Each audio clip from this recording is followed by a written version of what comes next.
Deux invités avec nous en plateau dans cette édition de la mi-journée de Smart Bourse pour dresser un état des lieux de la situation de marché. Alice Ducrot est avec nous, gérante privée chez Bordier et compagnie. Bonjour et bienvenue Alice. Bonjour. Et Jean-Jacques Oana nous accompagne également, le directeur des investissements d'Oma Capital. Bonjour Jean-Jacques. Bonjour Grégoire. Alice, je commence avec vous. C'est vrai que la petite histoire du moment, on regarde les choses avec à la loupe, on va dire, sur le marché. C'est ce qui se passe du côté du Nasdaq. Évidemment, un indice star américain qui a porté les performances de marché au cours des 10 dernières années au moins. On a eu une correction assez rapide. En 3 semaines, le Nasdaq a perdu plus de 10%. Et puis hier, ce rebond intense, spectaculaire, à la mesure du Nasdaq, on a gagné entre 3,5 et 4% avec des valeurs, je citais Tesla en introduction, qui après avoir perdu 30%, s'est envolé de près de 20% sur la séance d'hier. Quand vous regardez cette séquence un peu au microscope, qu'est-ce que ça vous inspire et quel type d'enseignement on peut en retirer sur l'état d'esprit des investisseurs aujourd'hui ?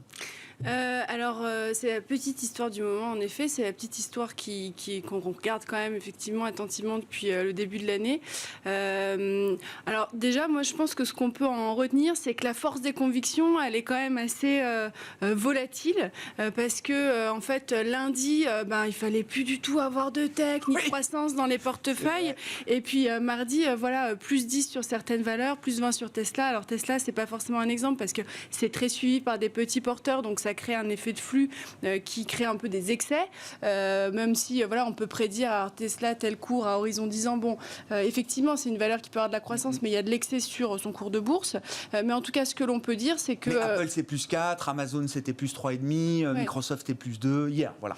Disons que d'un point de vue fondamental, si on se remet un petit peu en amont, pendant toute l'année 2020 on s'est dit les valeurs tech c'est des valeurs refuges, c'est des valeurs qui participent en fait d'une vision séculaire de long terme dans des investissements qui vont en faveur d'une digitalisation et d'une numérisation du monde. On connaît bien le discours maintenant, les GAFAM, et c'est trop cher, on ne peut pas y aller. En fait, là, on a quand même un recul du Nasdaq, mais aussi d'un tout autre écosystème en fait, et qui est relié au tech. Je pense par exemple au semi en fait, qui est aspiré dans cette vague, et en fait on a des points d'entrée. Donc au lieu là de se dire mince, finalement il faut refaire des bancaires et du oil and gas, enfin des valeurs pétrolières, eh bien on a enfin des points d'entrée sur la tech, mais sur aussi d'autres segments de croissance, de qualité.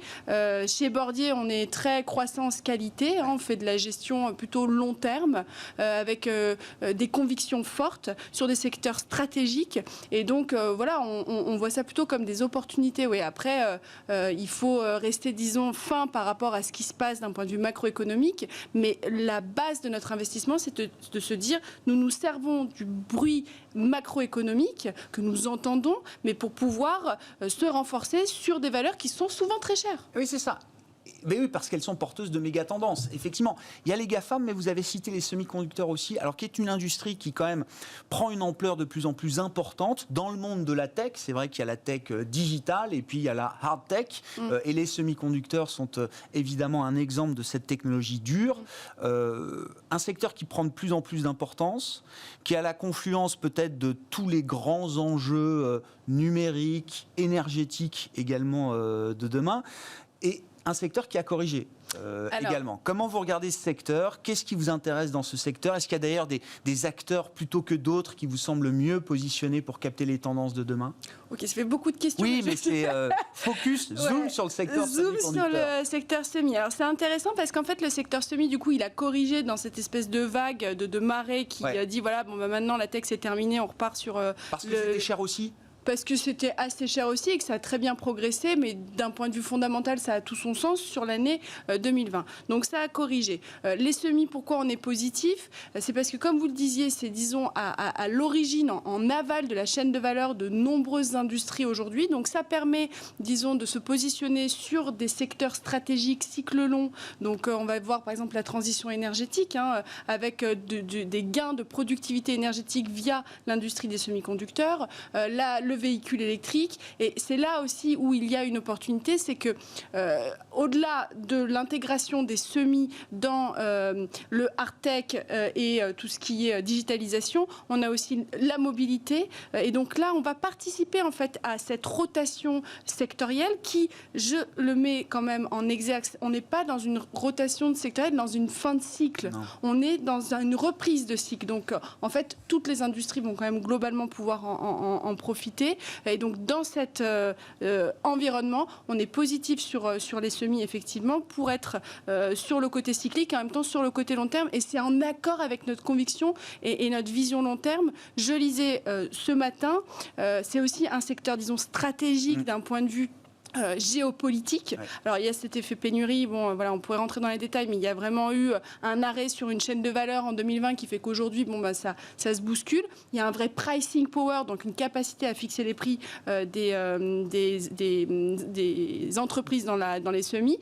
Et donc en même temps, ce matin, donc j'y reviens, je lisais que l'Europe veut doubler ses capacités en termes de production de semi-conducteurs à horizon 2030, parce qu'aujourd'hui, nous n'avons pas envie d'être dépendant de la Chine ou des États-Unis pour ce segment qui est vraiment stratégique. Ça, c'est pour la big picture. D'un point de vue investissement, en termes de valeur, on est positif sur STM. Ouais. Acteur européen, français bien sûr, mais européen justement. Acteur européen qui se transforme, qui intègre l'ensemble de la chaîne de valeur justement de la production des semi-conducteurs.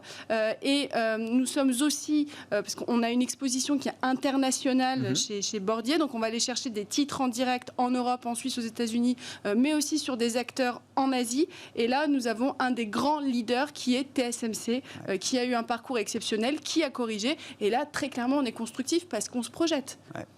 Bon, les semi-conducteurs, effectivement, au cœur de tout, un mot quand même de la pénurie.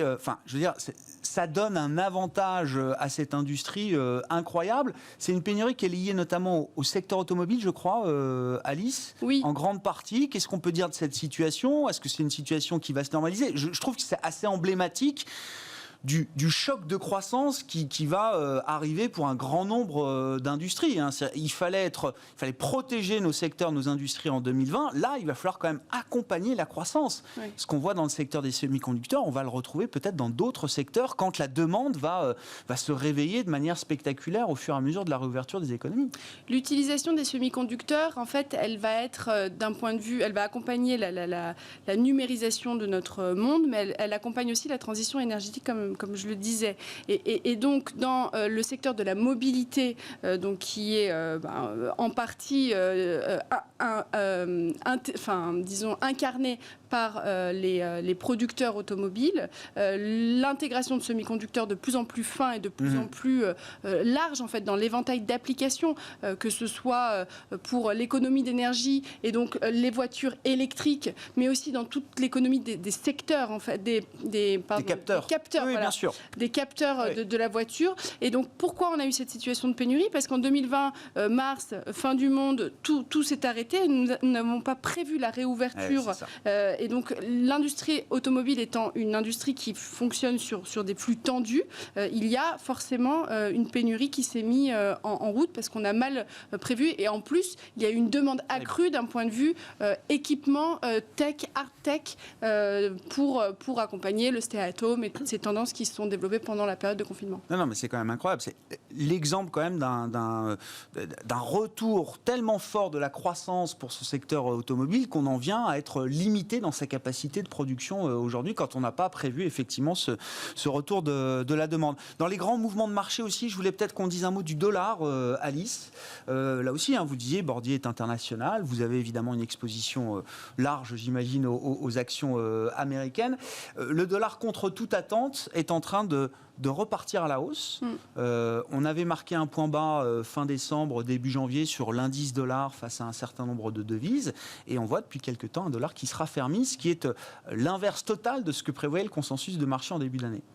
Oui, alors effectivement, ça nous sert, nous, dans notre allocation d'actifs, parce qu'effectivement, on a beaucoup de titres en direct et on ne se protège pas, on dit hedger, donc on ne se protège pas contre la volatilité des devises. Donc nous avions une exposition forte et nous sommes constructifs en fait sur la zone géographique États-Unis, parce qu'on voit très bien que ça repart très fort. Et puis alors avec le plan Biden, il y a même, vous allez en parler j'imagine, mais des tensions sur l'inflation qui sont fortes et donc avec une consommation consommation qui va être massive, un choc de consommation, même si nous on voit ça, l'inflation, comme une sorte de mini-cycle, dans une tendance déflationniste quand même plutôt à long terme, mais voilà, on reste très attentif, et effectivement le dollar regagne du terrain, donc c'est plutôt bon pour nous qui sommes investisseurs aussi en dollars. Et ça veut dire, parce qu'on regarde, on fait le match Europe-États-Unis, Wall Street versus l'Eurostoxx ou le Stoxx 600, si on tient compte de la tendance au raffermissement du dollar, c'est aussi intéressant d'être exposé aux États-Unis qu'à l'Europe aujourd'hui. Pour les exportatrices. C'est plus intéressant même peut-être encore d'être toujours exposé au marché américain versus le marché européen. Alors je pense qu'en fait c'est positif de toute manière d'avoir un dollar qui n'est pas trop faible pour des exportateurs européens. On sait bien que notre marché français et suisse, nous sommes aussi beaucoup exposés à la Suisse. C'est des marchés qui sont fortement exportateurs, et donc d'avoir une devise qui redevient un petit peu plus attractive en termes d'euros, c'est positif pour les industries européennes. Bon, l'euro-dollar, soit 1,19, on était à 1,23 en début d'année sur la parité euro-dollar. Merci beaucoup Alice Ducrot qui était avec nous pour ce premier quart d'heure de Smart Bourse à la mi-journée, gérante privée chez Bordier et compagnie à Paris.